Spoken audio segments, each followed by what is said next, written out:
pradedame, nežinau. Matot, batai jam nėra problema.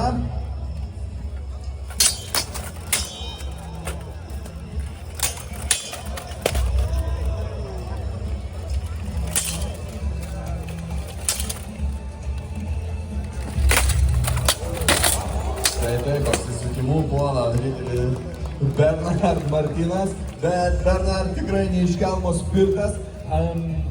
Praeitais metais, jeigu buvote ir matėte, jisai irgi pretendavo į pirmasias vietas. Nepamenu tiksliai, kurią vietą užėmė, bet labai tvirtas kovotojas, labai pavojingas, vienas iš labai galimų finalininko, gal net ir prizininkų.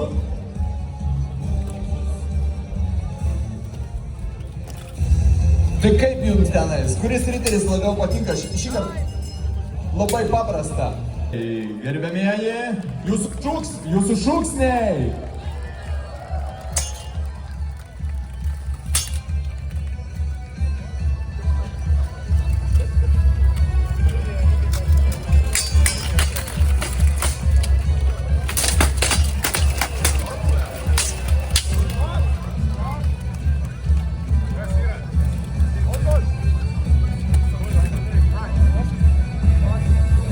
Na taip, pirmosios kovos, reikia dar susipažinti su šarvais, su batais.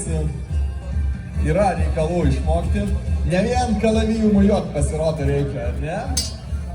Riterių turnyras įtraukia ir šarvus, ir pasirodo netgi ir batus, ir žolę, ir dangą. Reikia nepasivysti, nenukristi ir dar kažkaip priešą nugalabinti.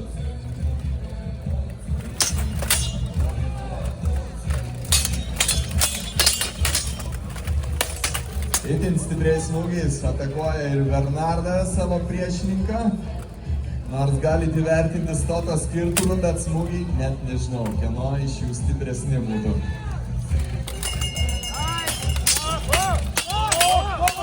Stop. Ar laimės Bernard?